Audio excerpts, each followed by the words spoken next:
Hi, everybody, and welcome to Left Unread. I am your host, Cam, joined as always by my co-host. This is Evan. What's up? And we are back today with the long-promised fourth installment of my Mongols series, which is going to be a long series. I think we're both embroiled in some long series right now. Mm-hmm. But yeah, we were actually just talking off camera that this is probably the longest single episode that there will be in the series, just because of the way the narrative kind of fell. And normally we start with a lot of talking about other stuff, and there actually were a few things that I wanted to talk about today, but I guess we can save those for not as long of an episode, because we don't want to be recording for 9 hours. So if it's all right with you, you want to just start the show? Let's do it. All right.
Cool. So, welcome. This is the Mongols 4.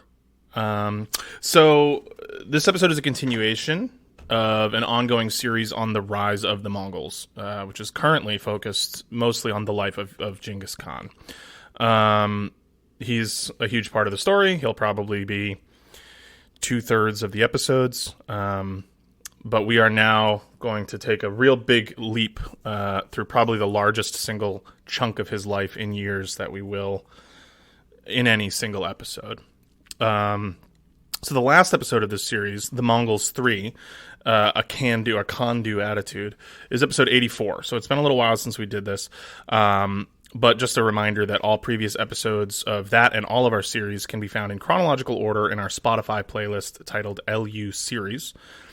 This playlist contains all of our multi-part episodes, more easily organized for your listening pleasure, because, like we've said a million times, we release things in kind of a scattered way just because that's how we're able to work on it. So I'm not going to do a big recap here. You should definitely go back. I also just want to say we also have the playlist with all of the music that we use in our episodes. So if anytime you want to know anything that you hear on this podcast, you can check that, and all the music that we use will be on there. Mm-hmm. Yeah, and I know that that's pretty much exclusively helpful for Spotify users, but we also know that you are the largest chunk of our listener base, so hopefully that's helpful to a good amount of you. And I don't know that it's really available to us in other mediums without some kind of weird monetary thing, which we won't do or ask you to do. So, So like I said, I'm not going to do a huge recap here because we don't really have time, and also I want you to go back and listen to that if you haven't. But I will tell you this. Our story picks up with the stunning defeat of the Merkid tribe by a coalition of Mongols and Kereyids, who sometimes are called Mongols, sometimes are not. So I'm going to treat them kind of like they're separate. Under the joint direction of Temujin, who's kind of our protagonist. He's at this point in his late teens. He's maybe 17. And his long-lost blood brother, Jamuka, who's probably a little bit older. And Temujin's new adopted father, Ong Khan, who's the ruler of the Kereyid tribes. And he's one of the big three players in the steppe politic sphere. The Merkids had raided young Temujin's camp, stealing many things, horses and furs and stuff. But most importantly, they stole his wife, who was a young, beautiful Mongol lady named Borte. which is a beautiful name. And I forget what it means, but I'm sure it's something like that. It's a very, very, very pleasant sounding name. Yeah, it really rolls off the tongue. The Mongols do names better, I think, than most other people. They have some fucking, like Jamuka. Maybe not for the women, not great names for women, but for the men. I think they're all good. I don't know. I'm just saying, I'm not sure I know too many women that would be okay with being named Borte. Yeah, exactly. But, like, if, like, they're, like, Jamuka? Yeah, fuck yeah, dude. Yeah. I'll go with Jamuka. Yeah, it's kind of like Jabroni. Actually, if there was a Mongol named Jabroni... Well, it's more like Jamok than Jabroni. Yeah, that's true.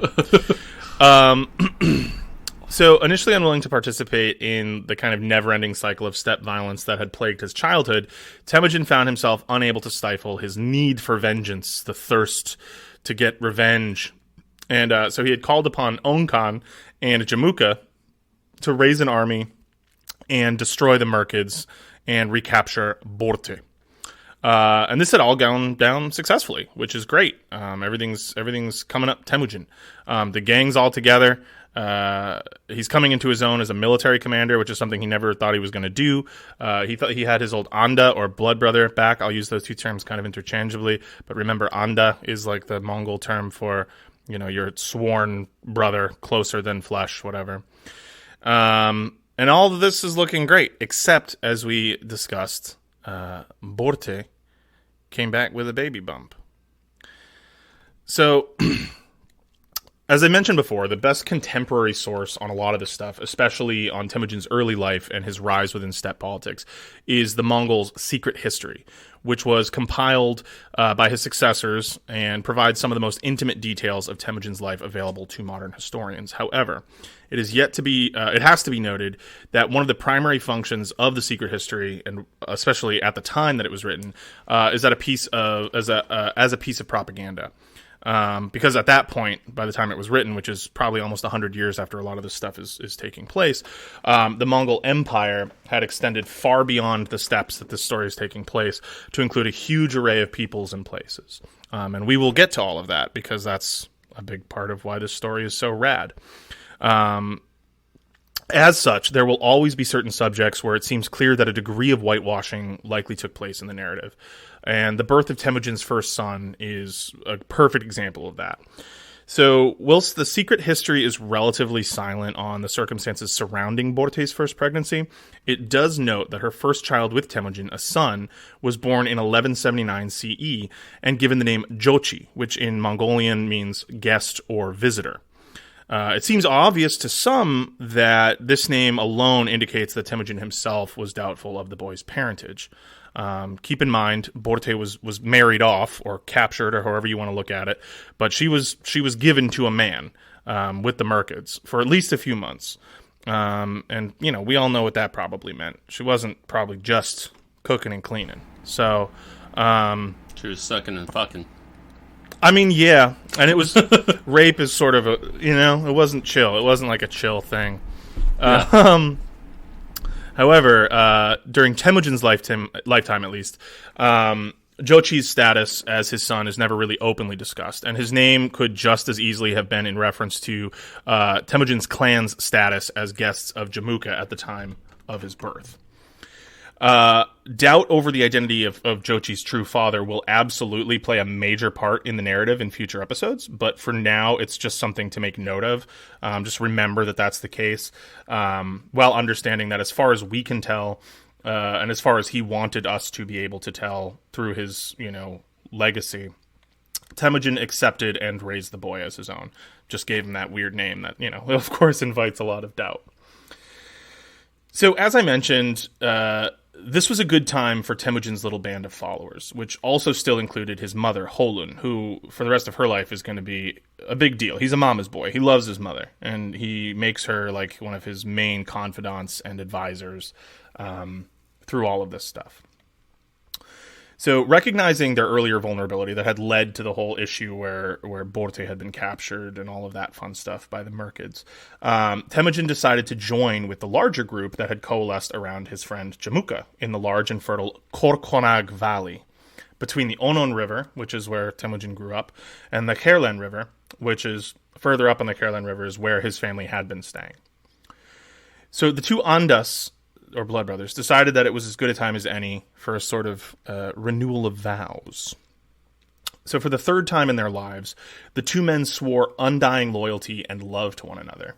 This time, they did it in a public ceremony that was witnessed by all of their followers, which at this point is not that many, but considering the fact that Temujin grew up eating rats in the wilderness, and has basically just been like, he's been a slave, he's been he hasn't had an easy life. It's been pretty not that chill. Yeah, not super chill. Any followers is kind of an impressive amount of followers, you know? He's a real entrepreneur in that sense, you know? So the ceremony takes place on the edge of a cliff under a beautiful tree, and the two men exchange gifts of horses. Remember, what are the Mongols like, Evan?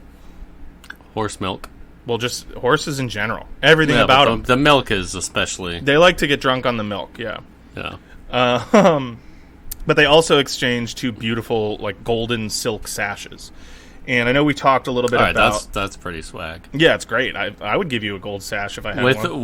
With this golden sash, I now pronounce you my good buddy. Yeah, my goodest of buddies. Yeah. Yeah. You are now awarded the honorific GB. Yeah, dude. Good buddy. Gold belt, good buddy. So, you know, we talked before about, like, the importance of giving clothing as gifts in Mongol culture, but also the importance of the sash or belt as a symbol of a Mongol man's independence and strength. Like, remember when Temujin was begging the mountain for guidance to, you know, how to find his wife. It's in part 3, folks. Go listen to it. He takes his belt off and hangs it over his neck as a symbol of subservience to Burkhan Khaldun, the holy mountain. But also, your clothing holds on to your smell. And smells are very important to the Mongols. It's only smells. Yeah, it's not only smells. What? It's only smells. It's okay. It's only smells. It's nothing. Only the smell. Yeah. There is nothing. It's only the smell. It's way more important than that. Yeah. Yeah. I don't know that Rocco Siffredi would have made it as a Mongol warrior with that kind of attitude. No. It's not only smells, Rocco. Rocco, it can't all be smells, Rocco. So after the celebratory feast, the two men further sealed their bond of brotherhood by going off away from the camp and sleeping in their own little yurt together, or gur, which is the Mongol term for it, but it's a yurt. A lot of people know the term yurt. Yeah. Under one large blanket, just as young brothers do when they're children. So it's a true symbolism of that brotherhood. Now, I know what you're thinking, what I was thinking. So I did a little reading on it. Because I was thinking, ooh, they went off as brothers. Like, were they smooching? Do they smooch? Because I don't fucking know. You know, what kind of brothers? Yeah, that's what I'm saying. Are they kissing brothers, or are they just like, you know, just brothers? Are they yurt brothers, or are they yurt brothers? Yeah, yurt brothers or yogurt brothers. You know. I haven't read extensively about the relationship between the Mongols and homosexuality, enough to like do an episode on it. But I know enough to know that it is definitely not something anyone back then would have ever publicly admitted to. These are very macho men in Mongolia at this point. Very small, very sturdy macho men. Yeah, but some of the Spartans, and they were sucking and fucking. That's what I'm saying. Like, but these guys had like and they were quite open about it. These guys had a very... And actually, I don't think the Spartans did either, because they used to make fun of the other Greeks. I mean, they did. I mean, and then you had the sacred here's the thing. Everybody does it. I'm not making the case that there were no gay Mongols. There definitely were. There's gay everyone. Gay is a thing. Gay happens. You know what I mean? People are born gay.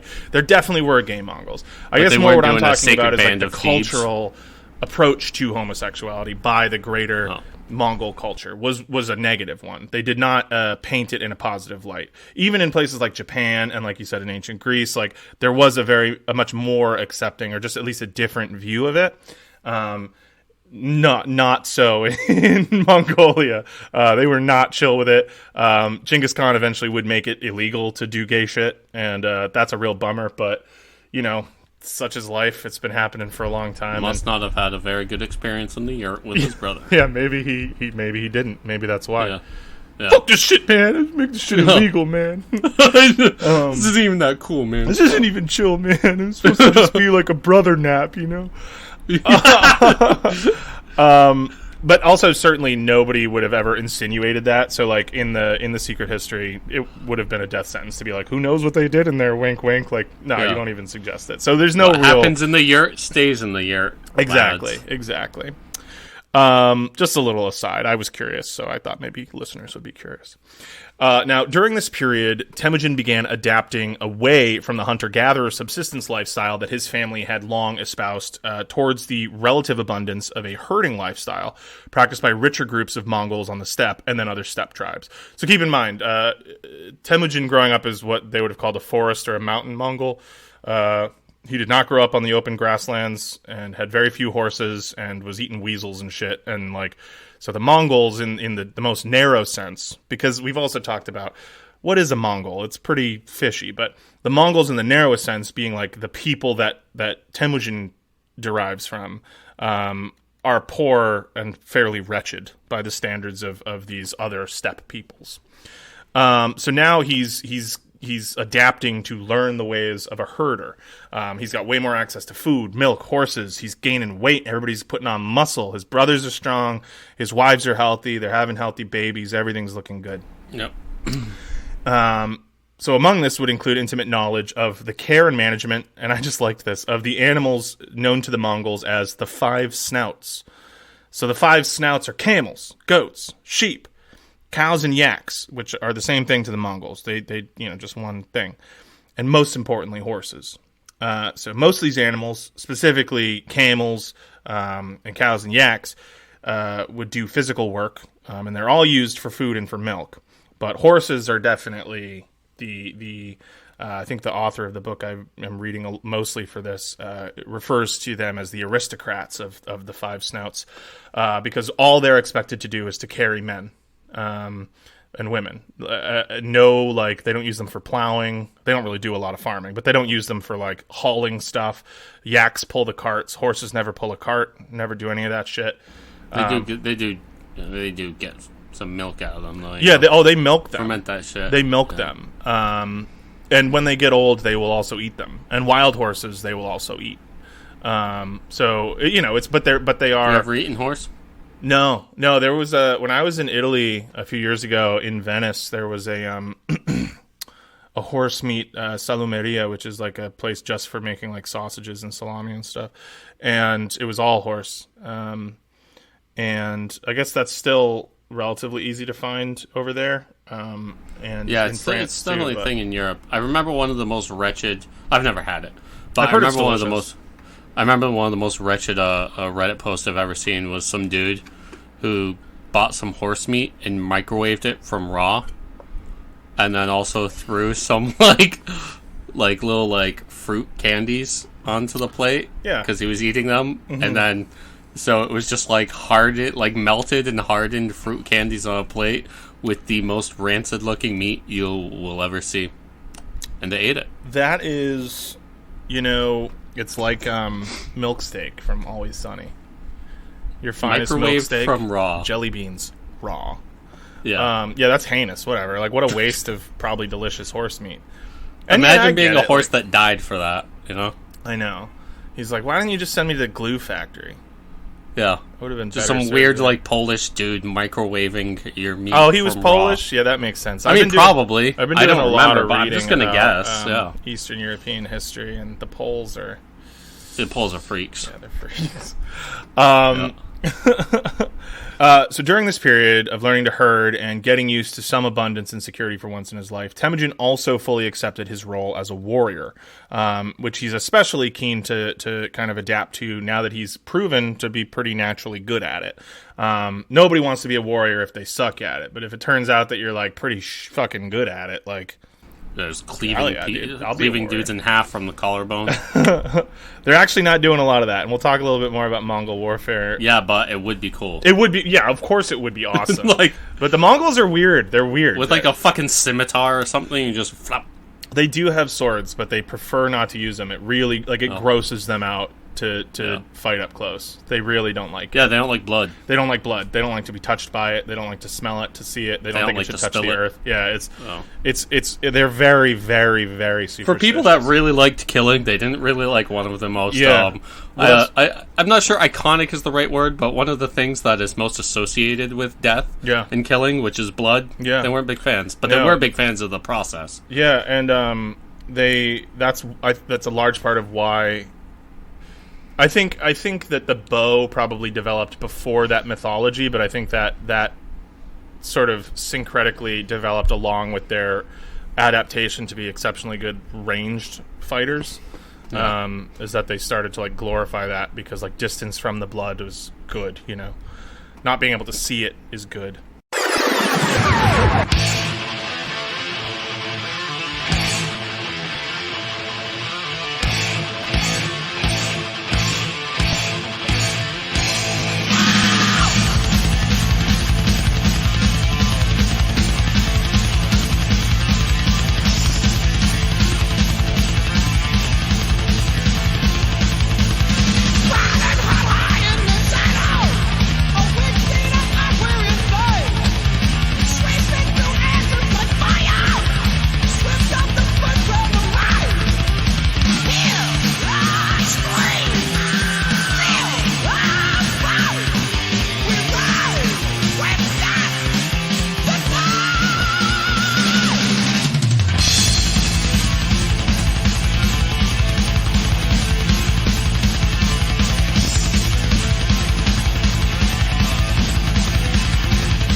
So, as Jamuka's Onda, Temujin was of immediately higher status than someone joining a group like this would normally be, who would be considered sort of subservient and a follower and would have to like really earn their way up to it, up to being somebody respected. But because he was Jamuka's Onda, he's immediately of higher status than someone else would be. However, as time passed, Jamuka begins to assert a degree of dominance over Temujin that we have come to learn he is not always super good at dealing with. You remember what happened with his older half-brother, Begter? Yeah, he started I remember what happened to Begter. Yeah. Go back and listen to part 2 of the series if you want to find out what happened to Begter.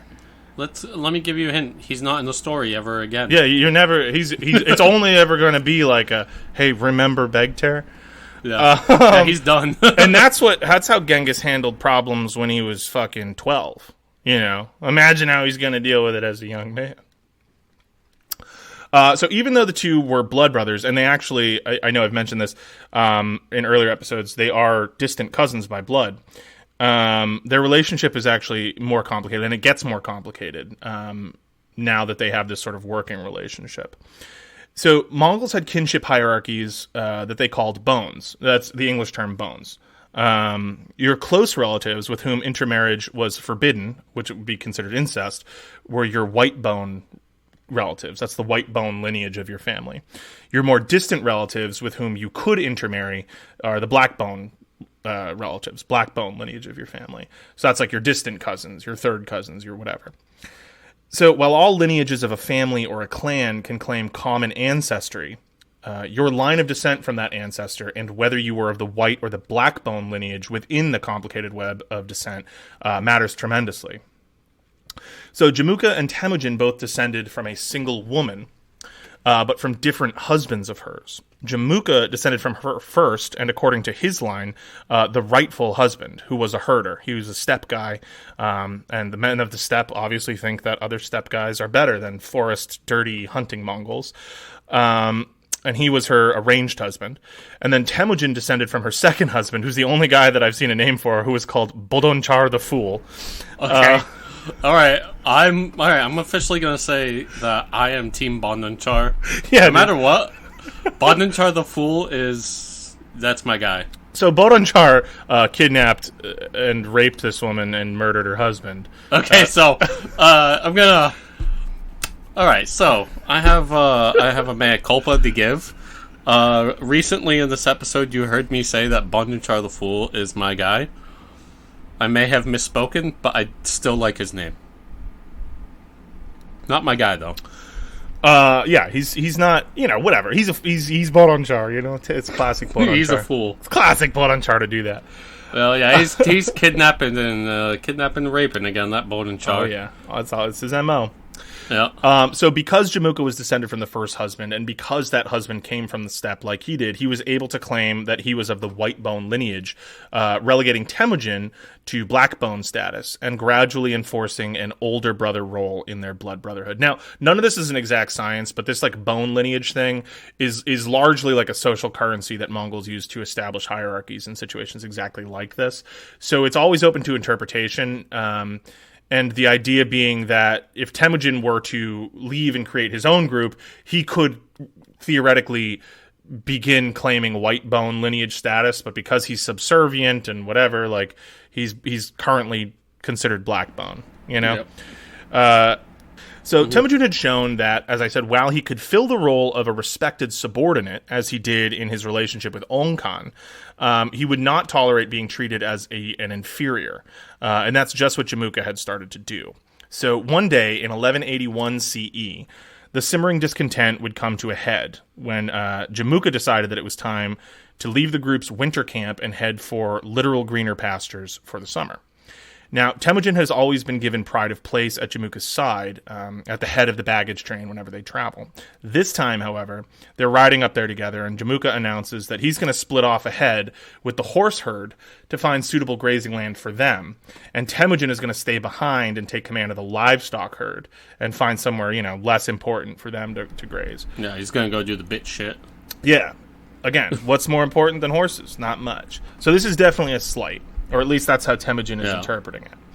Now, and honestly, I think he might be right there. Yeah. Given the context we have, I think he's getting big boy. I think he's getting big timed here. Yeah, for sure. Yeah. So maybe Jamuka was sensing, Temujin's growing popularity among the people in the group. Maybe there was some mutual resentment. Maybe there'd been a fight of some sort. Who knows? But Jamuka was definitely like putting Lil Bro in his place. And so Temujin decides to fall back, and he consults his mother, Holun. Now, obviously, he knows this is an insult, or he's taking it as an insult. But Jamuka's his blood brother, and, after all, hadn't Jamuka really stepped up and provided for them? And, he's asking his mom, like, well, is it really so bad for me to just kind of, like, take this one on the chin and accept that I'm, like, the livestock guy today, whatever? And then as they're talking, Borte, his wife, overhears, and she rides up. She's furious. She's like, obviously, you're not going to be the fucking livestock guy, you dummy. I didn't marry no fucking livestock boy. No. She's like, fuck that. You're my man, and my man doesn't ride with the fucking... My man's a horseman. He's a horseman. No fucking cow man. He doesn't ride with the goats. You're not riding with the goats. We're leaving. Yeah. And that's why we like Borte. She's ride or die, man. She stands by her man. So when the train stops to camp for the night, Temujin and his family and followers, they slip off, and they take their animals with them. And in addition, many of Jamuka's followers, who had, in fact, as suspected, come to really like and respect Temujin, they decide to join him. So a sizable chunk of the group splits off. Temujin feared pursuit, so they made great haste, but none was forthcoming. Jamuka was almost certainly upset, but he probably had also seen this coming, and so he lets Temujin go. But the two men will remain rivals for 20 plus years after this night, and the salad days, as it were, are officially over between these two. Salad days are over, brother. So over the next several years, both Jamuka and Temujin would build names for themselves, and their followings are going to grow.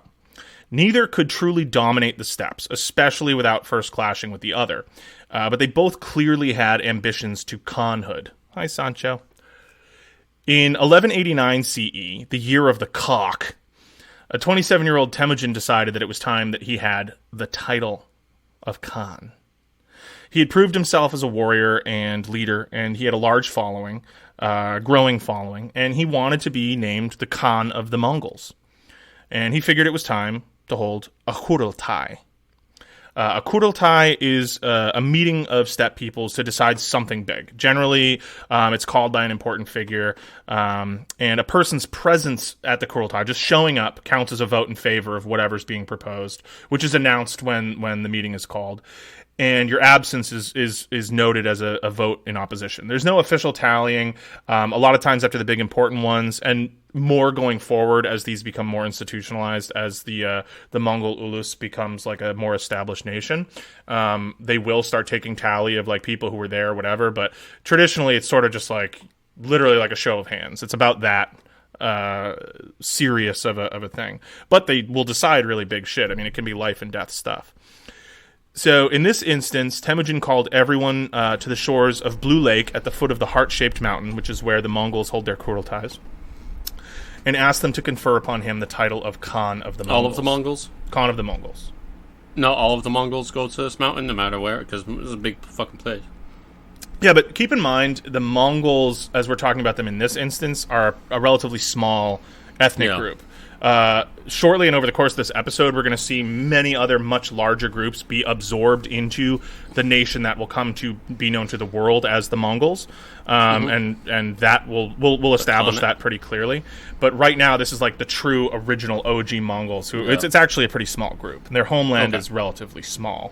What we now know of as modern Mongolia is sort of the whole area that we're talking about today, and that's actually the homeland of like 4 big tribes and a few smaller tribes, most of whom are not Mongols. They're very closely related, but they're not Mongols. So this is all going to sort of evolve into like from the Mongols being a small group among many to being sort of like the dominant culture of this whole region. So he figured either doing this, calling for this Kurultai, declaring himself Khan, either this is going to attract enough of Jamuka's supporters to just make him too weak to say anything, and he'll just be silenced. Or, at the very least, it'll attract enough of them that it will force a battle, and they can just decide it the old way on the battlefield. Yeah. Make Jamuka a Jamok. Yep. Either way, it's clear that the steppe is no longer big enough for the both of them. Yeah.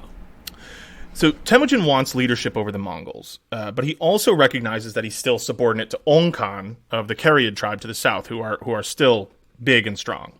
And so he makes sure before he does this to send an envoy to the Khan, expressing that by calling this Kurultai, he in no way means it as a challenge. He's not intending to try to dominate the steppes as a whole. His only goal is to unite all of the Mongols under his rule, and he will then be under Ong Khan's rule. And Ong Khan says, cool, sounds fine. Doesn't seem to be too worried about it. And the thing is, he had also sent similar kind of missives to Jamuka. So he is supporting Temujin's claim to be the Khan of the Mongols, but he's also not saying like, hey, Jamuka, you got to bend the knee. He likes that they're both kind of at each other's throat. It keeps them both weaker, and it allows him to still stay in a place of power. You'll come to find that Ong Khan, I mentioned in previous episodes that there's 3 major players on the steppe. There are the Kereyids under Ong Khan. There are the Tatars under their own Khan. And then there are the Naimans, who are under the Taiyang Khan. And the Naimans are definitely the largest of the 3 and probably the most militarily powerful. And they're not going to come into our story until later. But the Kereyids are not the most powerful of all these groups. And so they really want to make sure that their subordinates stay their subordinates. So Temujin got enough people to join the Kurultai, and as I said, Ong Khan isn't mad at him and sort of gives him tacit approval. So he starts calling himself the Khan of the Mongols, even though there are a big chunk of Mongols under different subgroups who they're actually still siding with Jamuka on this, and they don't like the idea of this young upstart, especially one of such like a base lineage, claiming to be, the big boss. Still, this will resolve itself eventually, and in the meantime, Temujin's going to set about instituting the first of many major reforms that are going to mark his rule as Khan, and we're going to kind of space those out over the remainder of the episode as they crop up. So traditionally, a steppe chief's camp of Gurs, his center of support, the camp that moves personally with him throughout the year, is called his ordu, which is where the word horde comes from. So we'll use those two terms interchangeably, ordu, horde. It's the same thing in this context. The leadership roles within the horde would generally fall to those with close ties of kinship to the Khan. However, Temujin has seen what treachery kin is capable of and decides that it's going to be better to give leadership roles to those who proved most loyal and most capable, whether or not they were kin. So he doesn't exclude his kin. Temujin's been playing some Crusader Kings. Yeah, dude. Temujin knows what's good. You don't want those ambitious vassals. No. You want the content ones. Yeah, and those ones who remember the favors you've done for them and stick close to you. Content, and you give them stuff, and they're like, why would I go against my liege? Dude. So swag. Temujin's stats in Crusader Kings would be sick. They would be sick. He's so good at all. He is in Crusader Kings. Oh, he's in Crusader Kings too. He can crop up in Crusader Kings 3, but I don't think they've worked him into it as like an event yet. Yeah, there was the Horse Lords DLC for Crusader Kings 2. Yeah. And yeah, you can play as Temujin. I think you can play as him. I never did the con stuff in that game, but he definitely appears and can just fuck you up in Europe. Yeah, he's he I hope that he makes an appearance in 3 because that'll be my favorite. He's your senpai. He is. He's my history my history rock star. Yep. So do you remember two names, Burchu and Jelme? Maybe not, but we mentioned at the end of part 3 that they're not related to him. They're the first two non-relative followers that he has. They've both been with him since day one, and so he gives them both the highest promotions of anyone at this point. He's like when you start in Crusader Kings, yeah, and you always have like a couple like courtiers or whatever, yeah, that are like they've got some like decent stats or whatever, and then you start giving them stuff, and they become your ride or die barons. Yeah. You know, yeah, that first wave of people in CK, like they always stick by you. Yeah, it's their sons that you got to worry about. Yeah, oh yeah, their sons. Oh, yeah, sons. Yeah, sons are the bane of a healthy dynasty. They really are. Crusader Kings. They're the basis and the bane. Yeah. The Arsis and the Thesis. Absolutely, that's funny. So they both become his sort of second in commands, his direct assistants. And on different missions and stuff, one or the other will always be dogs. with him. Yeah. Definitely. Jelme in particular is going to last a very long time and be one of the most high-ranking Mongol warriors, bar none, for his entire life. Borchu, I don't know for sure. I haven't gotten that far ahead, or I don't remember. But his brother Kasar, who was his younger full brother, was put in charge of guarding the camp. And his slightly younger half-brother, Belgute, Begter's little brother, who has been tight with him ever since, even though, Kasar and Temujin fucking murdered his older brother. He stays loyal to Temujin. I didn't really like him anyway. Yeah, no, Begter sucked, I think, for everyone. And Belgute was kind of like, listen, man, I don't know. It's you got to do what you a lot of things happen to a lot of people, you know? Better hope I'm not one of them, I guess. Yeah. So he's left in charge of guarding one of the group's largest herds of horses, which is also a really honorable thing. Temujin also creates an elite group of 150 men to serve as his most trusted bodyguard, 70 at day, 80 at night in shifts. And this tradition, or some version of it, is going to continue well into his reign. In this way, he has really effectively started to centralize his rule while also beginning to divide authority up among different family units and reducing the likelihood of like dynastic infighting. So at this point, Jamuka is still refusing to acknowledge Temujin as Khan of all Mongols, and he has plenty of supporters around him kind of helping him make that a solid case. In 1190, Jamuka finds a pretext. There's a little fight between some of his followers and some of Temujin's followers, and he's like, that's unacceptable, and so he launches an attack. And Temujin finds out about it in time, and so they fight each other in a pitched battle.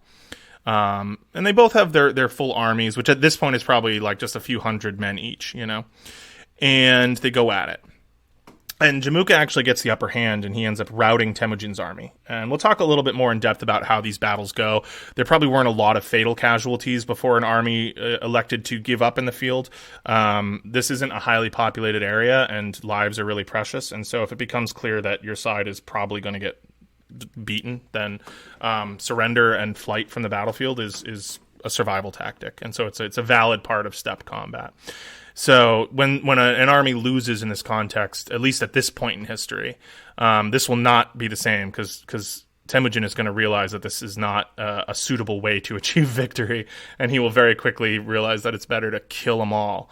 But at this point, it's not necessarily. It doesn't mean that like all his men get killed. So even though he wins, Jamuka wins, and this is supposed to make him look really, really good. But the problem is he does some shit afterwards, and we're not 100% sure. The secret history tells us what they say he did. It's probably exaggerated. He does something afterwards. Secret histories always have a certain way about them. They do. Because this isn't the only book from the only period of time that's called The Secret History. Right. As a matter of fact, I have another one over there that I want to do a couple episodes on in the future by Procopius about Justinian. Justinian, that's right. We've talked about that on the show. So he does something after this battle that freaks everyone the fuck out. And it's a major tipping point. And Jamuka plays himself here. So according to the secret history, he has one of the captured leaders of Temujin's horde beheaded, which is already goes against their blood taboo. If you're going to execute someone, you're going to do it in an honorable way. You would do it in a way like you'd strangle them or something. You would do it in a way that doesn't draw blood. So he cuts his head off him and up then on the carpet and stomp on him with your horse. Yeah, I don't know if that ever actually happened, but that is one of the myths about them. From Iraq, right? It's about I think that's actually about Tamerlane.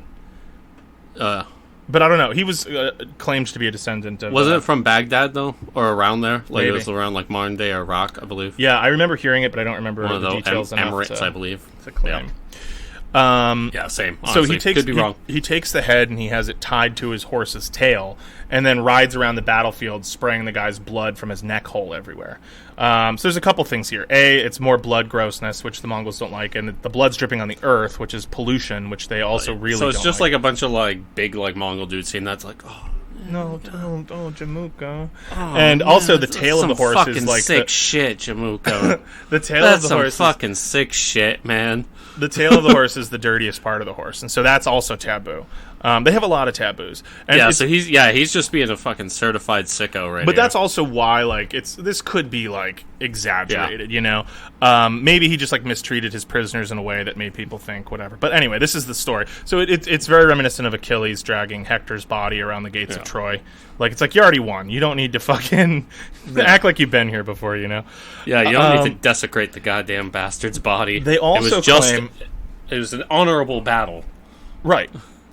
They also claim that he took 70 male captives and boiled them alive in large iron cauldrons. And boiling someone was said to be one way to destroy their soul and utterly obliterate them from existence. And so this is also like just crazy. So whatever he actually did, it was enough to freak everybody out. And so even though he won, those are some big fucking cauldrons if he's going to do 70 of them, right? It's a lot of water too. Yeah, who's carrying those around? So even though he won.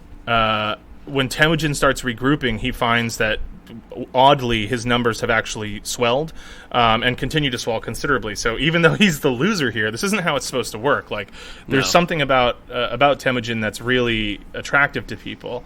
And people start to think, oh, maybe he's actually got, like, some kind of, you know, in China they call it the mandate of heaven, but they have, like, similar theories in a lot of East Asian countries. Like, maybe he's got some divine... The mandate of Tengri. Right to rule.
So anyway, they break off their fight. A couple years go by, and in 1195, Ong Khan comes calling.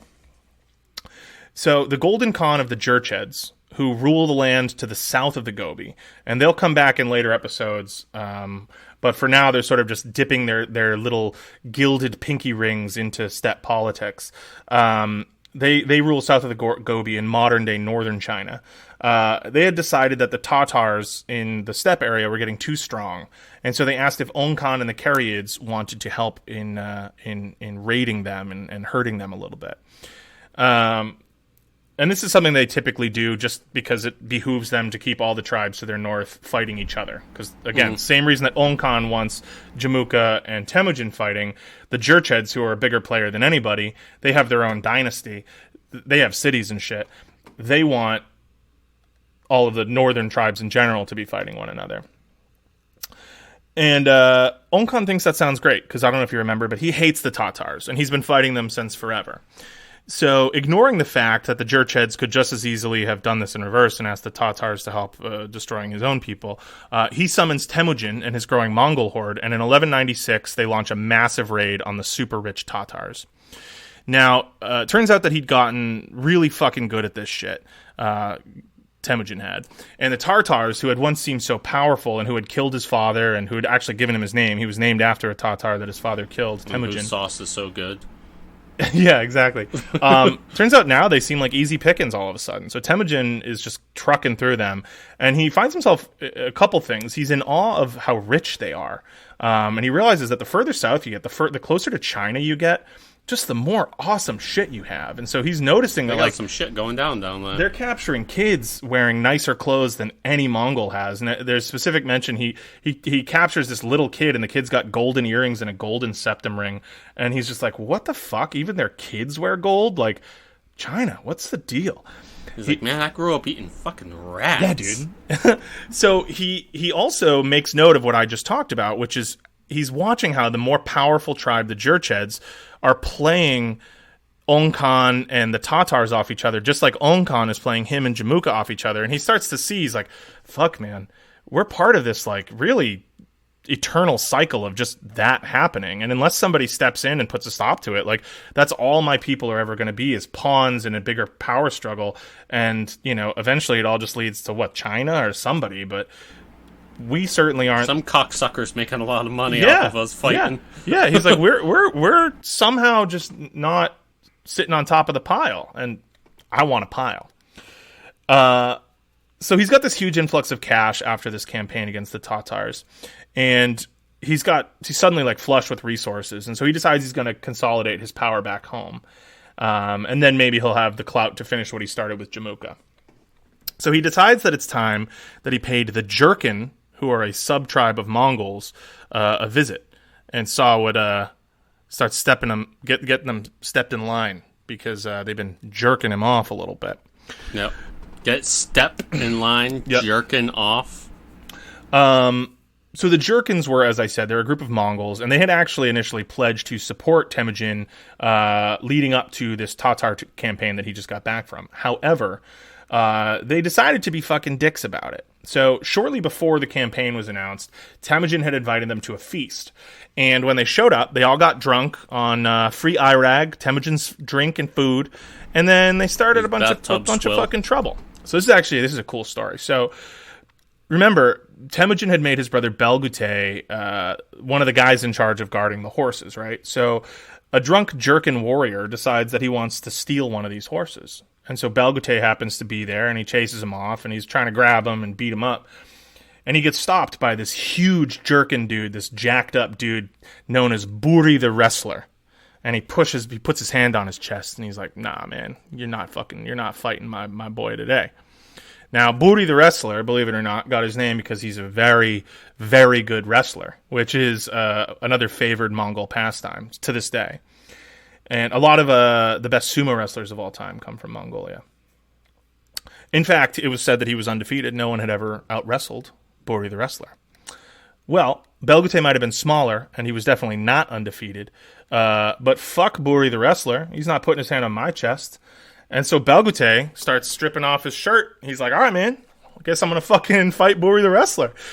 And Buri the Wrestler is like, Nah, man. Like, you're beneath me. You're a Borjigid. I'm not fighting you. So even though Temujin's making a name for himself, his measly lineage is basically outranked by everyone else on the steppe. He comes from like dead last this place. Greasy bastard. Yeah, and this dude's like, I'm not gonna roll around with you. And so he does something really insulting is he draws his sword, which he's not even supposed to have, because he's at a feast. And he just reaches it out and cuts Belgute across the shoulder. Not like a hacking slash, just like reaches it out and fucking cuts him. Just like, oh yeah, keep your distance, buddy. Him. You're just like a dog. I'd cut you down in the street. I wouldn't fight you like a man. I would just cut you down. And so Belgute is like shocked. He's like, you fucking kidding me right now? And all the other Mongols see this and a fucking brawl breaks out. The fucking dugout's empty. And the bullpen's empty. Whatever it is. Is it dugouts? Yeah. I don't fucking know. Well, yeah, the dugout's empty, and then the best part is all of the loser relief pitchers have to run from the bullpens, but the bullpens are almost always right next to each other. Yeah. So it's both bullpens just running at the same speed. I always want to see the bullpens just go to fuck, like, dude, have a like, separate fucking, fight, like, off. like, in the outfield, just, like, fucking just beating the shit out of each other. It's all so ritualized, you know? Nobody wants to actually fight. Yeah, everybody just runs out there and kind of, like, pushes a little bit, you know? Yeah. Except for, like, the few times that it goes insane. And then there was that one time where, what was it?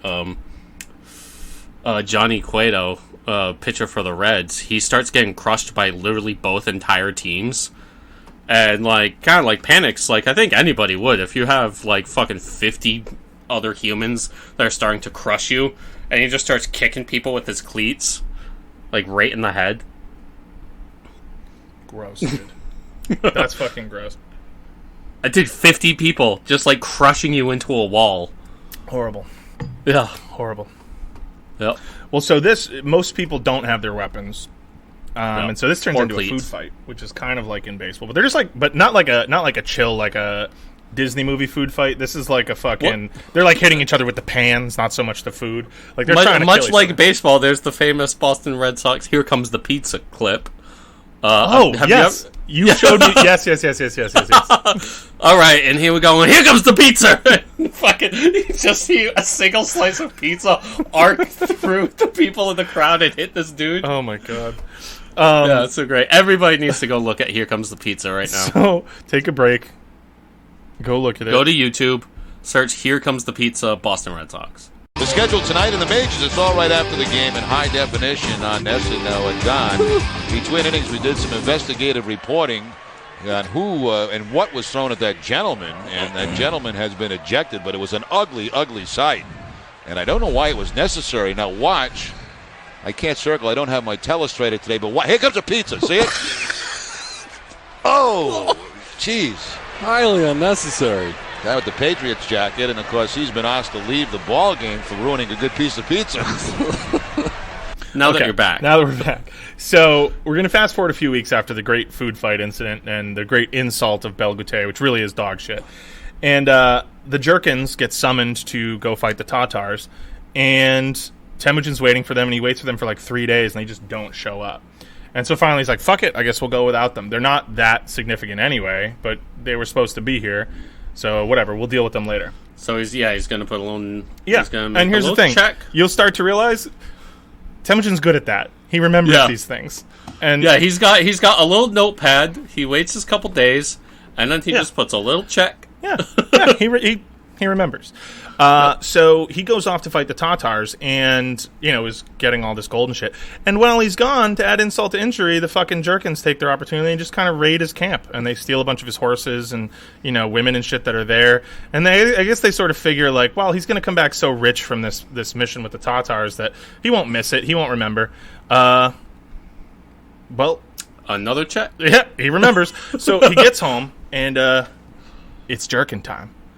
Yeah. So obviously he crushes them. That's actually not that interesting. There's not much to tell. He goes in and he just murks the Jurkins. He's murking the Jurkins. What's interesting is that afterwards he realizes that he's had this idea and he wants to do something different. So this is another of his big reforms here. So instead of just taking some prisoners, looting their stuff back, and then leaving the Jurkins to their own devices to rebuild and then maybe seek revenge, whatever, Temujin calls another Kurultai. This time, what he wants to do is put the Jurkins on trial for treachery the nobility, execute them, and then absorb the tribe into his own tribe. So he does that. He puts them on trial, and then he has them like hanged or strangled, whatever. Then he adopts members of the clan into his own tribe, encourages intermarriage, and then has his mother adopt an orphaned Jurkin boy to be raised as her own. And this sort of becomes one of his signature moves. But the capping moment is the best part of this little segment of the story. So Temujin celebrates this new unity among the tribes by throwing another feast, right? With everybody present, all the Jurkins, his tribe, and they're all celebrating. They're one big family now. So at this feast, he doesn't forget what started this big brawl to begin with. And so he orders a wrestling match between Belgute, his brother, and Buri the wrestler. Rematch of the century, right? Well, here's the thing. Buri is definitely the favorite to win. I mean, he's a big, bad motherfucker. And Belgute is just a normal dude. I mean, he's scrappy, but he's no Buri the wrestler. But Buri is so scared of Temujin after all this, and he's so confused, like, why didn't I get fucking murdered with everybody else? Like, whatever. But he doesn't want to push his luck, and so when he's in the fight, he allows Belgute to throw him to the ground. And he's like, cool, haha, great, good win, man. All good and well, right? Wrong. You don't fuck with Temujin. You don't fuck with his brothers. You don't fuck with anybody that's his friend. You don't do it once, and you do not ever get a chance to do it a second time. So Belgute gets on top of Buri, looks at his brother. Temujin gives him a nod, and Belgute fucking jumps up and drives his knee into Buri the wrestler's back and snaps his spinal cord and paralyzes him. And then while everyone's watching, he just fucking drags the paralyzed Buri the wrestler to the perimeter of the party and then just leaves him there to die by himself. And then everybody just goes back to their feast. And Temujin's just looking around. He's like, yeah, so everybody saw that, right? Yeah. Yeah, don't cut my brother, okay? Cool. And so that's it. That's the feast. Yeah. So isn't that awesome? I like that signature move. It's like a Mortal Kombat move. Yeah. Fatality. Yeah. He has him fucking break his back and then just drag his just drag him still to the living edge, and then paralyzed everybody parties body around him off to the edge and just leave him there. Yeah. You know? Ugh, brutal. So after the Jurkins are defeated, Temujin moves his main camp south into their territory, which is nicer territory, more grass, whatever, and it's further south along the Kereyid River. And so he finds some primo land on what they would call in their language is an island. There obviously weren't a lot of true islands in the Mongol steppe, so their term for an island was land between two rivers, right? Where two rivers are close enough that like the land has water on both sides. And so he finds a good spot. It's the right distance from water. The Mongols don't like to live so close to water that it can be polluted by their waste, by their privies, by their blood of their animals, any of that. They're really big on that. So about 30-minute walk from water is ideal for them. They can face south, so they get the sun, and the cold wind from the north is blocked by their gurs. All kinds of little things. It's kind of a perfect spot. So he sets up camp there, and this right now is a pretty small camp, but will eventually become his capital, which is known as Avarga, and will remain Temujin's center of operations from now until the end of his career. So all of this is going on. That's just like a little aside. He founds what will become what we would think of as his capital, but it's only ever going to be a tent city. Keep in mind, Temujin will go on to be a great conqueror of cities and a great master of lands, and only ever sets foot in one city that he conquers, and it's said never spends a single night asleep not in a tent. He's about that life. Your life. Yeah, dude. So he will always have his capital be like a tent encampment. But so all this is going on, and he still hasn't dealt with Jamuka. So Jamuka has become the main sort of rallying point for all of the white-bone noble lineages who hate all of the changes Temujin is instituting. And eventually in 1201, he decides to call his own Kurultai in defiance of both Temujin and Ong Khan. And they decide that he's not just the Khan, he's a Gur Khan. So Gur Khan is like a super Khan. It's a Khan of Khans. So they're basically saying, our Khan's better than Temujin. He's Temujin Khan, but this is Gur Khan. He's an even better Khan. It's like going Super Saiyan. Exactly. Super Sai Khan. Super Sai Khan. Super Gur Khan. But Jamuka chose this title not just for one-upmanship, though that was certainly part of it. The last Gur Khan, the last man to hold that title, had been Ong Khan's uncle, who had ruled the steppe before Ong Khan betrayed him and killed him and all of his other uncles. And so you'll maybe remember that this war, this rebellion of Ong Khan, was the war when Temujin's father, Yesuge, had first joined his Borjigan Mongols with the Kereyids and sort of set all these events in motion back 50 years ago or whatever. So he's not just challenging Temujin, he's now challenging Ong Khan too. Because if Ong Khan doesn't have the right to be Gurkhan, and he's saying that he does, well, that's not good. And guess who are on his side now? Do you remember the Taichiyud clans from last time? The people that had enslaved Temujin as a kid after they abandoned his family and all that jazz from episodes 81 and 84 or whatever. Well, Ong Khan is pissed. So he actually goes and he says, like, to Temujin, leave it to me. I'm going to lead the men myself. And so he musters his own army, and Temujin serves him as a general, and they're going to go to war against Jamuka.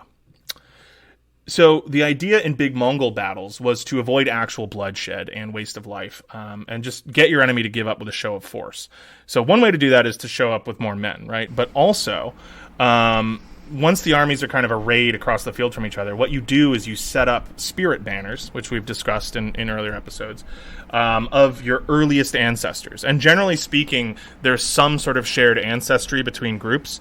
So it's like if Jamuka is facing you and he looks across and sees what he believes to be the literal spirit of his, thrice great grandfather across the way, and all of you are offering prayers to it. And what's he supposed to do? Go to war against you?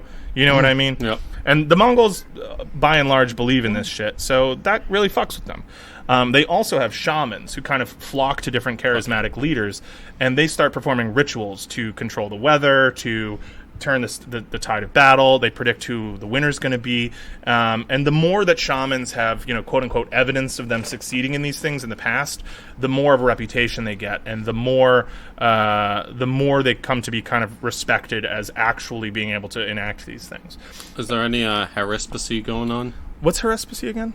That's the entrail reading. So what they do, they don't read entrails because that's gross to them.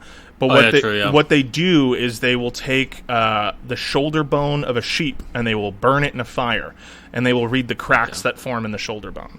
Okay. So that's hey, their. Man, that's fucking swag too. It's super swag. But yeah, they don't like the guts thing. They won't look at the guts like the Romans. Let us read the sacred goat shoulder. Exactly. There is one such shaman who I'm just going to mention because he will become a bigger part of our story later. His name is Teb Tengri.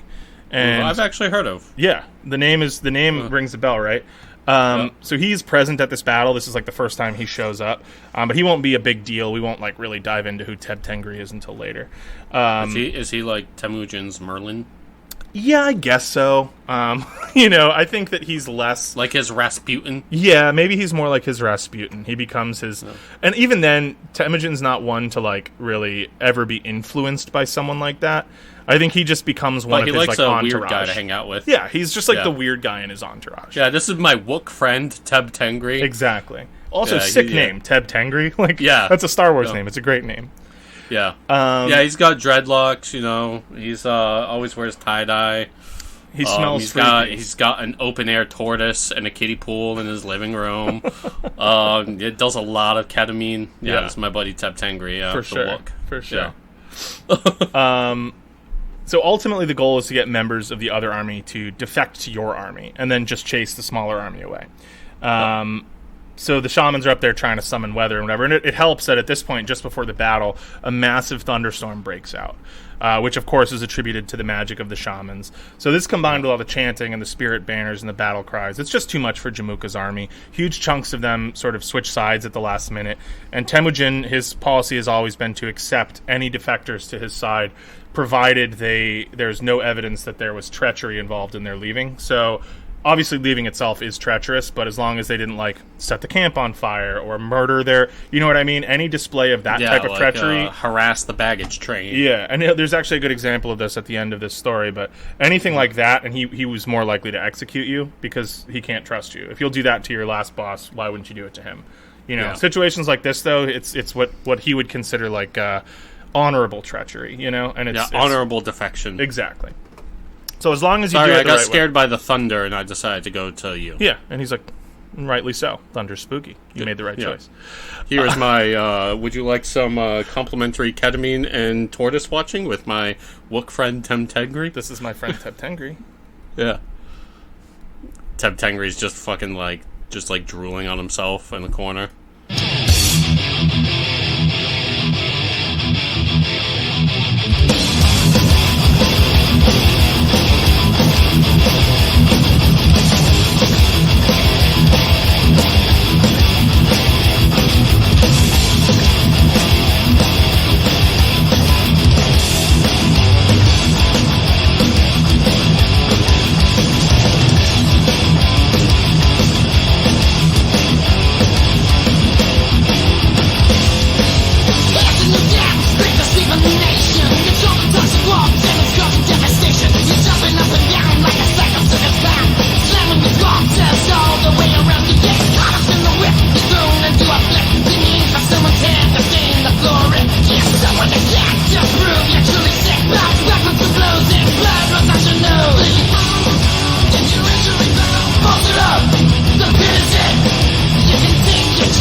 So the remainder of Jamuka's forces split up. Ong Khan himself pursues Jamuka, and Temujin is ordered to pursue the fleeing Taichiuds, who are heading towards, where else? The Onon River, which is where Temujin is from.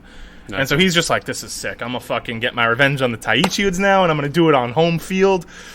Very excited. Really very excited. But it won't be that easy. So eventually, Temujin catches up with his enemies, and there's a huge back-and-forth firefight. So Mongol warriors, as I said, they avoid fighting up close because they hate blood. They don't want it on them. They don't want to smell it. They also believe that breathing the breath of your enemies can pollute your body and pollute your spirit. So they're doing charges on horseback. They'll also set up barricades on foot, and they'll have like a cowboy-type firefight, but just with bows, and they're just like leaning out and shooting at each other. And so they fight all day like this, and it's not as much of a rout as Temujin is probably hoping it's going to be. But he is slowly but surely gaining the upper hand until nightfall, when both camps set up camp. During the day, Temujin had caught an arrow grazed to the neck, which at first looked more serious than it was, but it wasn't a major injury. No artery was pierced, whatever. So but he's bleeding, and so they take him back to camp. And what they would do in situations like this, that battles went more than one day... I know. I'll get there in a second. Sorry, I just read ahead. I know you did. So what they do is they actually would camp. They would camp very close to each other, and this allows them to keep an eye on each other. It's just the custom. So if a battle goes longer than a day, the two armies will actually camp like within sight of each other. And so while they're setting up camp, somebody has to see to Temujin's wound because infection is very likely. These are not the world's cleanest people. But also, they are known to use poisoned arrows. So, just to make sure that he's not getting an infection, that he's not poisoned, Jelme, his friend and second in command, lays beside him all night and just periodically sucks his neck wound, sucking the blood out. However, he obviously doesn't want to spit it out and pollute the earth, or to let the enemy see that his master's bleeding as much as he is. So he swallows most of the blood. And he only stops swallowing the blood when he is literally too full of blood and starts spitting it back up. So he starts spitting the blood out on the ground, which is disgusting. But it's also, I mean, hey man, that's friendship right there. Jelme is actually a Army Hammer. Yeah, exactly. Time traveling, yeah. So sometime in the early morning, like before dawn, Temujin kind of comes to, and he's asking for Irag. He wants a drink of Irag. And Jelme's like, man, we're in pursuit. Like, we don't have Irag. And he's like, but you know what? They've actually got like a wagon train over there. Maybe they have some. So he does something incredibly ballsy and kind of funny. He gets totally naked, and then he just walks over to the enemy camp. Temujin or Jelme? No, Jelme. Temujin's like kind of in bed. He's lost a lot of blood. So Jelme walks over to try to find him some Irag. And so, he just gets naked. Yeah, and so the reason he does this, he figures... So nudity is, believe it or not, taboo among Mongols. They don't like to be naked in front of each other. So, especially in a situation like this. So, he's assuming that anybody who sees a naked guy walking through camp is going to just figure, oh, that's one of ours, he's just on his way to the bathroom, and they'll avert their eyes and they won't look too closely because they don't want to embarrass him.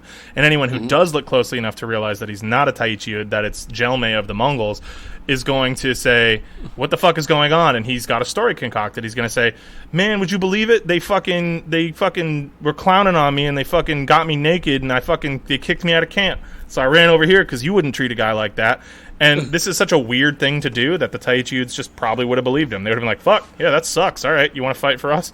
So, but well, whatever. Nobody put some fucking pants on first. Nobody stops him. He finds some fermenting curds, and he just scoops them up, and he just fucking walks back. And he puts half his clothes back on, and he's feeding, some fermenting curds to Temujin, who finally like kind of wakes up. Yeah. And he looks over and he sees fucking Jelme, no shirt on, blood dribbling down his face, spoon feeding him fucking fermented cheese curds. And he looks at the ground and there's blood all over the ground. And he's just like, ugh. And what he actually looks up and says, he just goes, "You couldn't spit that somewhere else?" That's like his like whole reaction. Jelme just had like one of the most harrowing, weirdest nights of all time. And Temujin is just like, thanks, but like gross, Could you do it differently next time? Yeah, like. Not my favorite. So, but the thing is, even though his initial reaction seems like he doesn't care, he never forgets this. And as I mentioned before, Jelme will forever get like pride of place among his generals. Yeah. He gets the best commands. He gets sent on the most honorable missions. Every opportunity to rise through the ranks, gets promoted. He's set for life, and this is one of the main reasons. Temujin is extremely loyal to his men, and in return, his men are extremely loyal to him.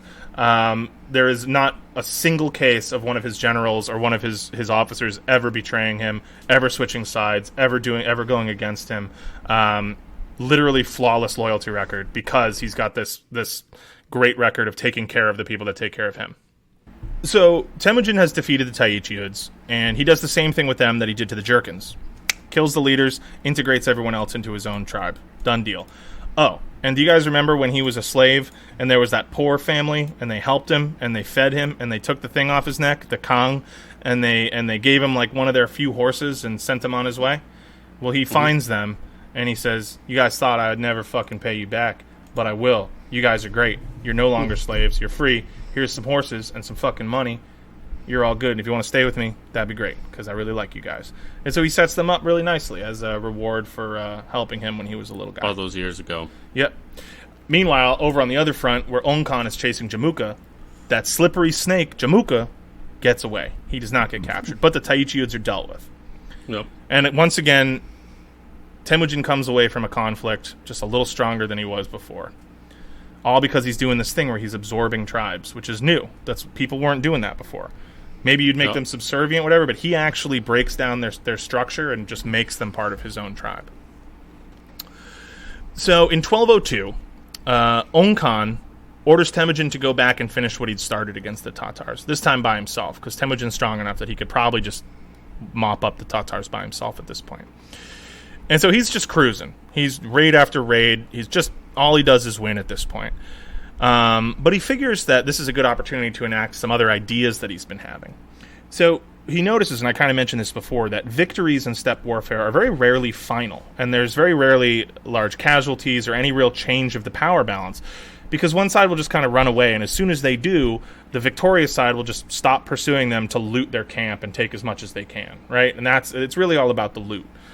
Mm-hmm. Well, Temujin mandates that from now on, looting is going to wait until total victory over your enemy has been achieved.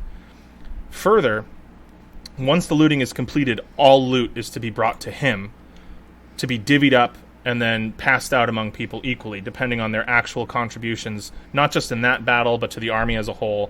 So say you got stuck guarding the baggage train and you didn't get a chance to loot, you're still going to get some loot. Yeah. You know what I mean? They pool tips. Exactly. They're pooling tips. Everybody gets taken care of.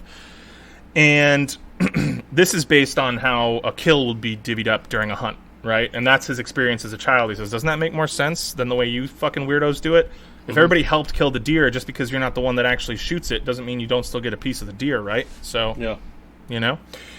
So, after the first raid, he tries this, and there are some men who disobey his orders. And so he punishes them pretty severely. He has them stripped not only of all their loot, but of everything else that they own, and then just sends them packing. And says, that's it. You guys have nothing. Go home. And so he means business. And he divvied up all their shit among the rest of the people. So people learn very quickly that he's a man of his word. And if you do things the right way, he will absolutely make sure that you're taken care of. But all wealth flows through the Khan. Yeah. You're good to him, he'll be good to you. And he really will. He's not a fucking But if you act like a little pussy bitch, you're going to get got. You're going to get treated like a little pussy bitch. Exactly. And that's the thing. He's in some ways, he's very much like an enlightened despot in that he demands total subservience, but if he gets it, he takes care of you, and he really will treat you with honor and respect, etc., etc. Yeah. So once the Tatars are defeated, Temujin wants to integrate them the same way that he's done with the Jurkins, and the Taichiuds. But the Tatars are not Mongols, and they're way bigger. There's way more of them than any other group that he's tried to do this with. There's more of them than there are Mongols, frankly. And so he calls another Kurultai. And it's agreed that they're going to deal with things a little more harshly, and they're going to do things a little differently. So every Tatar male who stands taller than the linchpin that holds up a wagon wheel is killed. Now, that measurement, that height, is a traditional mark of manhood in this culture. And so, whatever, that's, anybody who's old enough to hold a sword, it's another way of looking at it, whatever, but they all get killed. But after that... So me being 4'10", I'd probably be spared. Yeah, you'd be fine. Yeah, nice. You'd be fine. And they would also probably see your mustache. Well, I don't know, the mustache, though. They'd probably assume you were a fully grown man. You'd have to shave. I know it's been a while since you've shaved your mustache, but you'd have to do it. I've had this for like a year and a half or something. Yeah. Oh, well. I don't want to do that. Maybe it's just worth dying then. Yeah. But after this, the Tartars are still, they're taken in not as slaves, and they are fully integrated into the tribe. And he has his mother adopt a Tatar boy, and this time he himself marries two Tatar sisters, Yesui and Yesugin. Ooh, sister wives. Okay. Yeah. So Borte is always going to be his main squeeze. Truly, I think that he actually loves his wife, which is kind of crazy. At least as much as, the fucking most murderous, vicious bastard in human history is capable of an emotion like love. It seems pretty clear that he was quite fond of Borte. But for political reasons, and he totally fucks them and has kids with them and stuff too. For political reasons, he's going to start practicing polygamy starting now. Also worth he's got noting, main bitch and he's got side bitches. Yeah, absolutely. Also worth noting, in a lot of older texts, the term Tatar is synonymous with Mongol. So you'll see that a lot when you're reading older histories, the coming of the Tatars under Genghis Khan, whatever. This is because the Tatars are, as I said, a much larger and actually a much more well-known group originally, especially in Europe. And after this point, so many of the later Mongols are actually ethnic Tatars that the two names sort of become interchangeable to foreign writers. And so you'll see that a lot. It causes a lot of confusion when you're reading older histories of the Mongols, that you'll see the word Tatar used. At this point, they become part of the same polity, but ethnically they are still technically distinct. They speak mutually intelligible languages, things like that. It's like saying you're, Sicilian rather than Neapolitan, right? Technically, there is definitely a distinction there, but close, ethnically and culturally. Yeah. So then in 1203, yet another innovation comes. Temujin reorganizes his entire new host into new units, and it's totally divorced from previous family and cultural ties. And it's all based around little groups of 10 called an arban. So 10 of his warriors would live together in a cluster and fight together in a small unit known as an arban, 10 men. It's forbidden to ever disagree and to fight against one another. You can't leave another member behind in battle. The arban is like a self-sufficient little family unit. And their families kind of go with them, right? So they have to move their yurts to live in close proximity. They fight in close proximity. And from among the 10 men of an arban, default leadership would fall to the eldest member, but the members of the arban are free to elect another leader if they decide to at any given point. Yeah, if the oldest guy is just like, I don't want to do that. I don't got it in me today, boys. Yeah, I'm a little old. I'm down to follow. yeah, they can elect someone else. Yeah. So 10 arban will group together to form a zagun, which is 100 men, and then 10 zagun form a mingan, which is 1,000 men. 10 of those come together to form a tumen, which is an army of 10,000 men. The leader of a tumen is personally chosen by and answerable to Temujin. So Jelme, as an example, is going to become the leader of several tumen. He's going to lead armies of 10,000 men into battle. Now, no man could desert or change his group under penalty of death, effectively fracturing the old hold that tribes and kinship held. It should also be noted that when he could, he asked that his men, when they're putting together these units, try not to, needlessly separate brothers from one another and fathers from their sons. If you can, There's obviously something to be said about, close kinship ties, but it's not guaranteed that you're not going to get split up from your brothers or whatever. You know what I mean? They'll do what they can. Yeah. So by the what time we can do. Exactly. So by the time that he does this, now that he's absorbed the Tatars and whatever, the number of men at his disposal has shot through the fucking roof. And it's estimated that he has 95 mingan, nominally 1,000 men each. But due to fluctuations in actual unit size, some of them weren't at capacity at this point, it's estimated that he probably had around 80,000 warriors at his disposal, which is fucking crazy. I mean, that's a huge growth from where he was earlier this episode. Yeah, that's what I'm saying. Earlier this episode, he had 10 guys behind him. Yeah. Right? So and this is over the course of just about 20 years. He's gone from being that guy, now he's in his early 40s, and he's pulling numbers. He's leading 80,000 men when he can muster his full strength. So, since all of society is organized around the horde, these military changes effectively reorganized his entire new tribal society. Now, instead of using an ethnic name for this group, Temujin begins referring to them as the people of the Felt Walls, referencing the fact that they all live in gurs, right? So that's their common thing. We all live a steppe lifestyle. We're all steppe people. And so that's what he starts calling them, the people of the Felt Walls. Lastly, at this time, Temujin closed off his homeland around the headwaters of the Onon River at Burkhan Khaldun, making it taboo for anyone but his own little Borjigan clan, his immediate family, making it taboo for anyone else to go there. And that's going to remain in effect for the next couple hundred years or longer. The original heartland of the Mongol homeland is taboo. That's why nobody knows where Genghis Khan is buried to this day. It was a closely guarded secret. They say the Soviets tried to find it because they were worried that it would be like a center of, political dissent when Mongolia was brought under the fold. But they don't think they were ever successful in uncovering the tomb of Temujin.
So, we're nearing the close of the episode here, and I understand this has been a lot to take in. Hopefully you've broken this up into chunks. But, it's now 12:03. Temujin is totally ascendant. Ong Khan is getting old. Everyone knows that he's got to punch out. He's going to pass the torch. But nobody knows who's it going to be. Is it going to be Temujin? Is it going to be that fucker Jamuka who's still out there somewhere running around? Now, obviously, Ong Khan and Temujin teamed up against Jamuka, but things have changed. Temujin is starting to look like a real threat. It might be enough to make Jamuka and Ong Khan reconsider. Maybe they're friends. You know what I mean? Even though Jamuka says he's the Gurkhan, maybe Ong Khan says, all right, you can be the Gurkhan when I die if you help me fucking take out Temujin. Who knows? But also, Ong Khan has like his own little shitty fucking fail son named Sengum, who has done nothing, doesn't have his own followers. Basically, he's just riding his dad's coattails, which it doesn't really fly in steppe politics. You can't really be like a primogeniture son, It just doesn't work out that way. But he's making a play. He's saying, well, my dad is the... Listen, man, nobody really cares, but... So Temujin decides that he's going to just make shit happen. So he proposes that his son, Jochi, marry one of Ong Khan's daughters. You may as well make it legit, right? I'm your adopted son. Why don't we make the family ties legit, and then we'll just put a neat little bow on all this? I mean, look, I'm winning like a motherfucker out here. You may as well make me your successor. Well, at the shitty fail son Sengum's urging, Ong Khan refuses in a really dickish way, and he sends a letter off, and he's like, fuck you.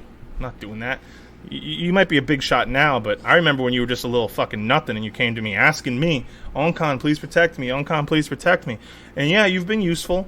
You've really helped me out. But you're presuming a little too much now, asking your little shitty line to marry into the line of the great Ong Khan. And pretty much as soon as he sends that off, he's like, oh, fuck, I shouldn't have said that. Because at this point, Temujin's got 80,000 fucking guys behind him, and he's looking like a big bad motherfucker.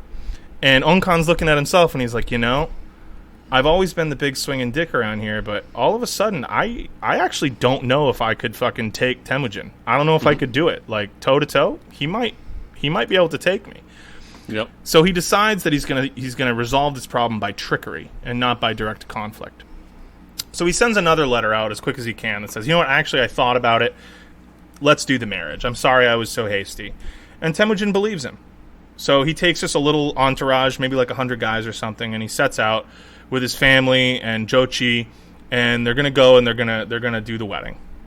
Meanwhile, Ong Khan assembles his entire army, and he knows that Temujin is just going to come with a small retinue of guys, and they're just going to engulf them, and they're just going to erase Temujin from the planet. And then hopefully that'll just break up his whole coalition, and he won't have to worry about it anymore. So about a day out from the festivities, Temujin receives word of the trap. And he's now within capturing distance if they come at him in a gallop. So he's like, fuck. And so they scatter. He just has to run to the hills. He sends Jochi one way. He takes a group of guys and goes another way. The women go another way. Everybody goes off in different directions. And this is like the 9th time in his life that some like noble asshole, some like high-ranking jerk, has like pulled some treacherous shit, and next thing you know, Temujin's running off into the fucking hills, with his tail between his leg, and he's like, but hey, I got an 80,000 strongman army back home. I don't want to do this anymore. This shit sucks. Yeah. And he's just thinking to himself, like, I guess once you're a fucking rat boy from the woods, you're always a fucking rat boy from the woods. Yeah.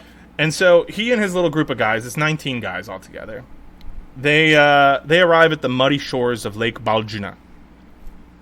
Unsure if news has already reached his group that he's run away like a coward, and if that's gonna break up the whole coalition that he's worked so hard to build.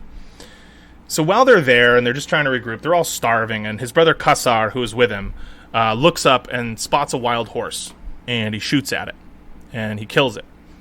And it's just interesting. They don't have the stuff to cook it in a way that's not gross, so they cook it in a really gross traditional Mongol way. So they skin the horse, they cut up all the meat, they make a bag out of the skin, and they fill it with water and chunks of meat.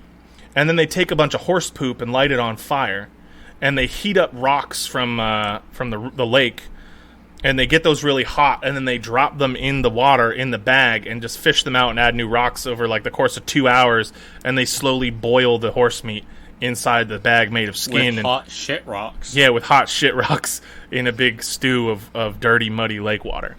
And then they eat that. And so they're eating their meal, and they're drinking muddy water out of this lake. And Temujin's like, this is the last time I'm doing this. And he looks at the guys with him, and he looks around, and he's like, man, there's 19 of us here. We're from like 6 different tribes. I did that. I united all these people. He's like, yeah, I believe in Tengri. There's a Christian over there. There's a Muslim there. This guy's a fucking Buddhist. And they all follow me. Nobody else has ever done that. And he looks at them, and they swear an oath to each other. And he's like, this is the last time. We're never doing this again. It's all or nothing. And if you guys are with me, let's fucking do this thing. Let's unite all the fucking peoples of the steppe and put a stop to this, because this is the dumbest shit ever. And they're all like, yeah, and they toast with the mud. There's one sicko there, though, that's like, I eat like this every night. And they toast Can we finish the horse meat, though, please? They definitely finished it. Yeah. And they make a toast of, like, dirty, muddy water as, like, a symbol of, like, on this fucking mud water, we promise to never do this again, basically. Yeah. So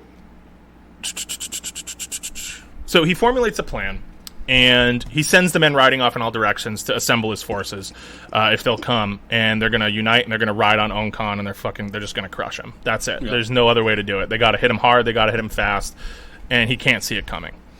So as all this is going on, Ong Khan stupidly figures that that's the end of Temujin.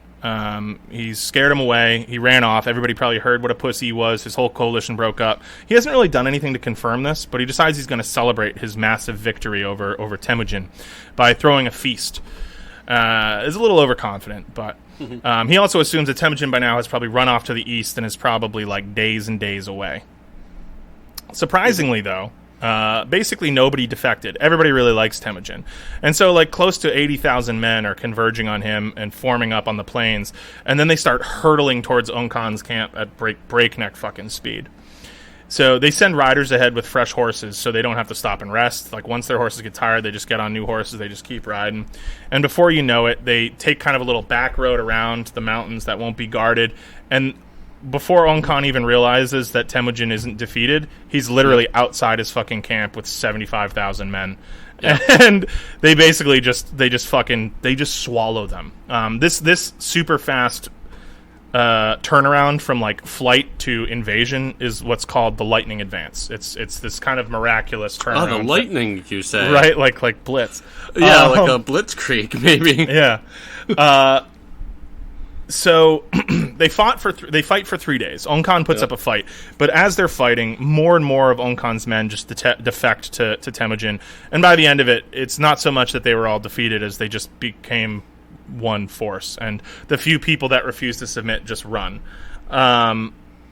Sengum, who's the fail son that is the reason that this whole thing happened anyway. He runs off and basically just gets abandoned by the few people with him in the Gobi Desert and dies of thirst. Jamuka, who had joined up with Ong Khan, now happy that Temujin was defeated, he fucking books it and heads off to the lands of the Naiman tribe, and Ong Khan follows him. So now the last of the 3 great steppe tribes left after the Tatars and now the Kereyids have been destroyed is the Naiman tribe, who are probably the biggest and baddest of all of them. Temujin realizes if he's going to actually do this thing, he's going to have to go to war with the Naiman. He's going to have to hunt down and make sure Ong Khan's dead, and he's going to have to fucking get rid of Jamuka.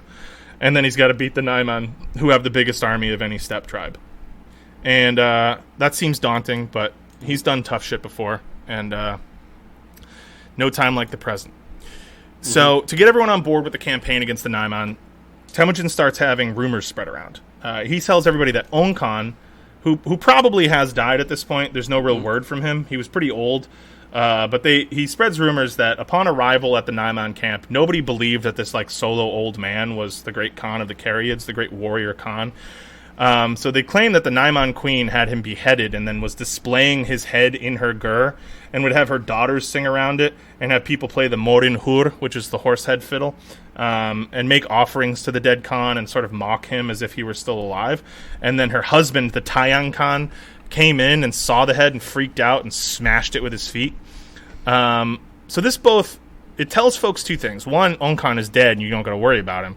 But also it makes the Naiman out to be these like sacrilegious savages who like, if we don't do something about this, these guys are just going to be desecrating heads and shit, and that's not cool. We don't like that. Yeah, you've seen the movie Hereditary, right? Yeah, not okay. I definitely got some Hereditary vibes from that scene. Big time Hereditary vibes.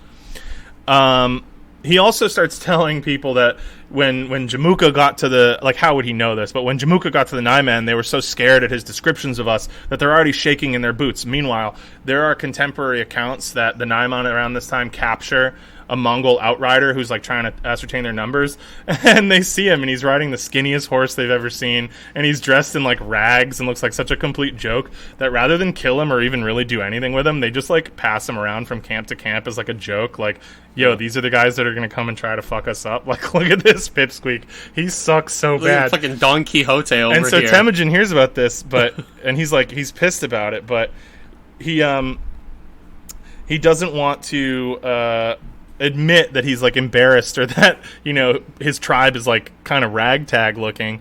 So he starts this second rumor that like, oh, everybody's afraid of us and our brutal appearance. And as they get closer to the Naiman encampment, what he starts having his guys do at night is instead of each guy lighting his own campfire, he has each guy light like 4 or 5 campfires, so that on the hills in the distance it looks like a fucking monster army's approaching with more fires than stars in the sky. And so the Naiman are having like psychological warfare. They're like, oh my god, this guy's coming with like the fucking force of heaven. Where did he get all these people? And meanwhile, he doesn't have all those people, but he is sure as hell going to show up ready to fucking fight and kick some ass. So finally in 1204, the ultimate battle against the Naimans happens. Despite his smaller number, Temujin unveils 3 new strategies that he's been drilling his men on. Because he's realizing that, like, they have all these tactics that they use in hunting and stuff like that, but when it comes to fighting, everything kind of just evolves into, like, the same basic pattern of, like, little, like, hit and runs, and then eventually, if one side seems bigger, they all just run away. But he's like, we're going to stay in formation, and we're going to start trying some actual, like, cavalry tactics here, because they won't even know what to expect. Nobody fights this way, so let's just do it. And so the first of the 3 is the tumbleweed formation. So when he's coming at the Naiman, basically tumbleweed means the little Andas, the separate groups of 10 guys, they all kind of split up. And they start sending out little groups, like just from random directions. And they'll charge in and they'll kind of shoot some arrows. And then that little group of 10 guys will sort of splinter off into like a firework. So instead of leaving together, they come in one group, they fire a bunch of arrows, and then they all go off in different directions. And then they regroup like further away. So the enemy has no idea where they're being hit from, and they have no idea where the main enemy force is. So they're confused right off the bat. Meanwhile, the bulk of the force is moving up behind them. So then he uses what he calls his lake formation. Now, there's like a long line of men, like 4 lines deep, let's say 5 lines deep, but it's spread out really thin. And so what they do is they come at the enemy, and the first row of guys will fire, and then they'll shift to the back, and then the next row of guys will fire, they'll shift to the back. So it looks like a rippling, rolling wave of people. And that's kind of reminiscent of some of the old Greek and Roman formations, the phalanges and whatever. Yeah, Philip's phalanx. Yeah, the Macedonians, they would like shift the they would just call them shifts or something. Yeah, it would look like the lawnmower. Exactly. So they're basically doing that, but on horseback with cavalry, which takes a lot of control over the horses, not to just be like trampling each other. And so this forces the Naiman to spread out into a long, thin line to match the long, thin line that the Mongols are sending at them. Yep. And then, once they're spread out, he sends up another signal, and they shift into chisel formation. So instead of being a long, thin line, all of a sudden they turn into a narrow, very sharp, long wedge. And they just drive full speed through the center of the Naiman line, and then divide them in 2, and then just push outwards. And they just fucking swallow them up. And so, like, literally, he comes in, and just with these 3 relatively simple tactics, he defeats a way larger force and makes it look easy. And just, like, fucking... And everybody's like, holy shit. Like, this dude just did this. He just fucking beat the Naiman. Like, and so... So Ong Khan, leader of the Naiman, they hunt him down and they kill him. And his son runs off to the land of the Black Khitans, who will come up in a later episode. Jamuka flees the battle once again. They never catch Jamuka, right? But he will never again... He doesn't go out with a bang. He goes out with a whimper. He runs off, and he ends up becoming kind of a bandit. He has like a few little groups of loyal guys around him. But over the next like year or so, they get so... They're basically on the run. They're fugitives. They know that Temujin's after them, and his power at this point is basically absolute in this region.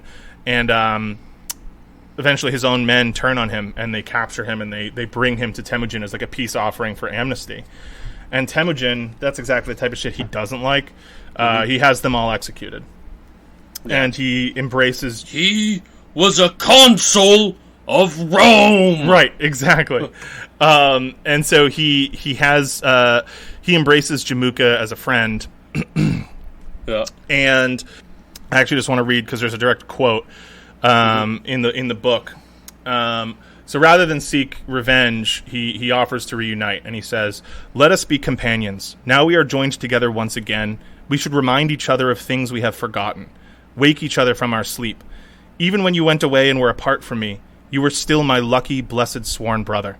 Surely in the days of killing and being killed, the pit of your stomach and your heart pained for me. Surely in the days of slaying and being slain, your breast and your heart pained for me." And Jamuka, they say, was moved by this.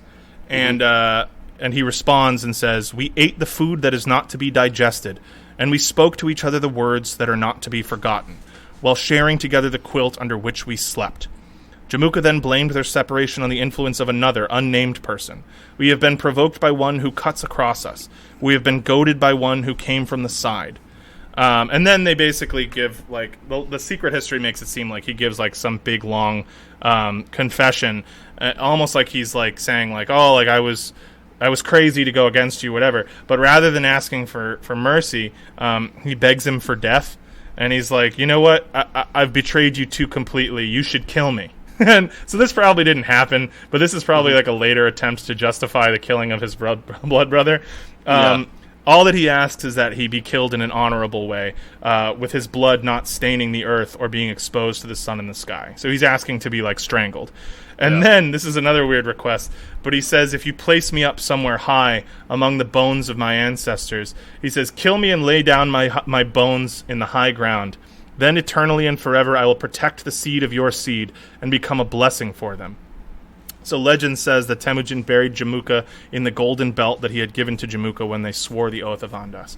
And so they say that he killed him and buried him somewhere secret at the top of a mountain, and that Jamuka's spirit watched over his line for the rest of their days.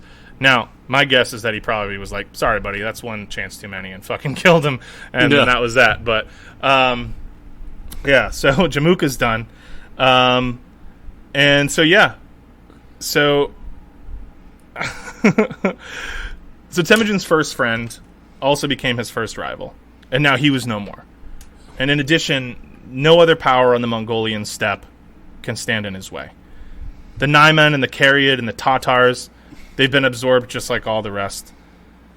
Temujin called the most important Kurultai ever in Mongol history the next year in 1206. There was feasting, there were games. Shamans came from all over a region the size of Western Europe to sprinkle mare's milk to the heavens and on the earth. Millions of animals grazed to provide milk and meat. Christians, Buddhists, Muslims, Tengrists, they gathered as one and offered prayers to the endless blue sky. Temujin rejected the ancient title of Gur Khan, instead declaring that from now on, the name that he had already been given unofficially by many that followed him would become his official title. A name that was derived from the Mongol words for strength and wolf, a sign of his descent from that noble and ferocious animal. It was a title that would go down in the annals of history, surpassing the names of many, including his own, in fame and infamy, striking fear into the hearts of many, but stoking love and pride in every Mongol that would ever speak it, and likely does that still to this day. Henceforth, Temujin will be known to the world as Genghis Khan. And that's the end of part 4 of the Mongols series. Very nice. Thanks. It was long. You did good. You sat through it. I'm proud of you. Yep. Thank you. So I know that was a long one. We don't want to add too much else, I don't think. But I hope that you guys enjoyed. And, it took me a long time to write that one. But I promise you that'll probably be the longest, densest episode. We just had to cover about 25 years of Genghis Khan's life in an episode. Hour and a half. Because I didn't want this to turn into a 10 episode series. So so we did that, and now it'll be smaller chunks. And there's not that many years left of his life left. So all the crazy shit that he does is coming up, and I wanted to get to that. So the next episode that we do of this, whenever that is, will be now that he's conquered the steppe. What else is there to conquer? Yep. Time to turn west. Turn south first. Yeah, south and then west. Yep. So, more fun shit's coming. Genghis ain't done yet just because he's almost 50. Nope. All right, guys. Well, thank you so much for listening. Once again, this has been the Left Unread podcast. As we mentioned at the start of the episode, please check out our playlists. This episode will be on the series playlist. All of the music that I choose will be on the LU Rippers playlist. Continue to share us with your friends, to rate us on whatever you listen to us on, and whatever you can to kind of help spread the word. We spread by word of mouth, so the best way to help us out is to tell people about us. Yep. So, tell your coworkers, tell your friends, tell your family, anybody that you know that listens to podcasts, is into history, or wants to get brain damage.